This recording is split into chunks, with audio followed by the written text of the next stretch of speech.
एक साहूकार था, उसके 7 बेटे व 7 बहुएं थी। 6 के तो पीहर था, 7वीं बहू के पीहर नहीं था। वह गर्भवती हुई, उसके पीहर तो था नहीं, घेवर खाने की इच्छा हो रही थी, तो वह घेवर चुरा के थोड़ा सा टुकड़ा पानी भरने गई, तब ले गई, पेड़ के नीचे घेवर रख दिया। उसने सोचा पानी भरकर आराम से घेवर खाऊंगी। पानी भर गई तो वहाँ घेवर नहीं था।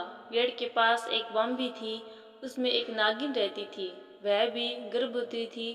घेवर देखकर नागिन की इच्छा भी उसे खाने की हुई। उसने घेवर खा लिया और सोचा, साहूकार के बेटे की बहू अगर गाली निकालेगी तो उसे काट खाऊंगी, पर अगर कुछ नहीं कहेगी तो इस बिन पिहरी को पीहर दिखा दूंगी। साहूकार के बेटे की बहू ने देखा घेवर नहीं है तो कहने लगी, बेचारी कोई मेरी जैसी होगी, सो खा गई होगी। कोई बात नहीं। नागिन बहुत खुश हुई। उसने अपने बेटों को सब बताकर कहा कि वो इंसान का रूप बनकर जाए और साहूकार के बेटे की बहू को लेकर आए। नागिन के बच्चे इंसान का रूप बनाकर साहूकार के घर गए और साहूकार की पत्नी से कहा कि हमारी बहन को हम लेने आए हैं, सो भेज दो। सास ने कहा, इतने दिन कहाँ थे, पहले तो कभी आए नहीं।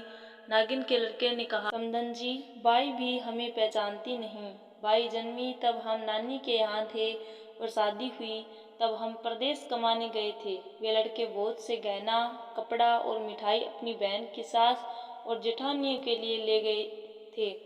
सास बहुत प्रसन्न थी और जेठानियाँ जल कूद रही थी। सास ने बहू को भेज दिया।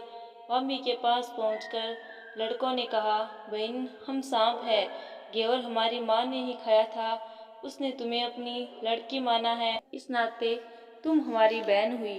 तुम हमारी पूंछ पकड़ लो, डरना मत। वह पूंछ पकड़कर मम्मी में चली गई।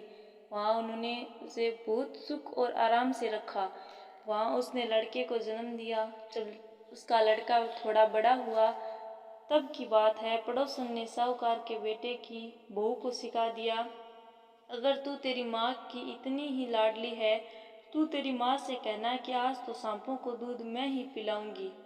पड़ोसन का ताना उसे सहन नहीं हुआ। वह माँ से जिद करके सांपों का दूध ठंडा करने लगी।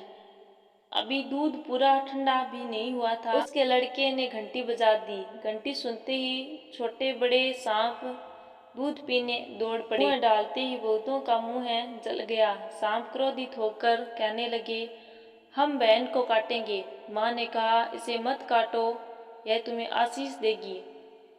कुछ दिन बाद पड़ोसन ने ताना मारा, तेरी माँ अगर तेरा विश्वास करती तो तुझे 7वें कोठे की चाबी देती। उसने जिद करके माँ से 7वें कोठे की चाबी ले ली। ताला खोला तो देखा बाबा नाग झूले में झूल रहा था। वो बोली, बाबा सत सियाराम। नाग बोला, तूने सत सियाराम का नाम लिया नहीं तो मैं तुझे खा जाता। उसने कहा, बाबा आप तो मेरे पिता है, मुझे कैसे खा सकते थे। नाग देवता ने उसकी 9 करोड़ का हार दिया। माँ ने अपने बेटों से कहा, बाई तो अब बड़े घरों में हाथ डालने लगी है, उसे घर पहुंचा दो। नागों ने साहूकार के बेटे की बहू को बहुत से गहने, कपड़े और दिए और ससुराल पहुंचा दिया। थोड़े दिनों की बात है, उसका बच्चा झाड़ू तोड़ रहा था। ताई ने कहा, झाड़ू मत तोड़, इतना तोड़ने का शौक है तो तेरे नाना मामा के यहाँ से ले आता। सांपों ने सुन लिया। माँ से जाकर कहा। माँ ने कहा, झाड़ू सोने की बनवा दो, 2 चांदी की बनवा दो और दे आओ। ताइयाँ देखकर जल गई, कहने लगी, इसके तो ताने मारने से धन बढ़ता है। कुछ दिनों के बाद की बात है, बच्चा गेहूं बिखेर रहा था। ताई ने ताना मारा, गेहूं बिखेरने का शौक है तो नाना मामा के यहाँ से ले आता, हमारे यहाँ तो मत बिखेर। सांपों ने सुन लिया और उन्होंने जाकर माँ से कहा। तब माँ ने कहा, 2 बोरी दाने सोने की घड़ाओ, 2 बोरी दाने चांदी की घड़ा दो और दे आओ। ताइयाँ और जल गई और कहने लगी, इसे ताने मत मारो, इसका धन बढ़ता है।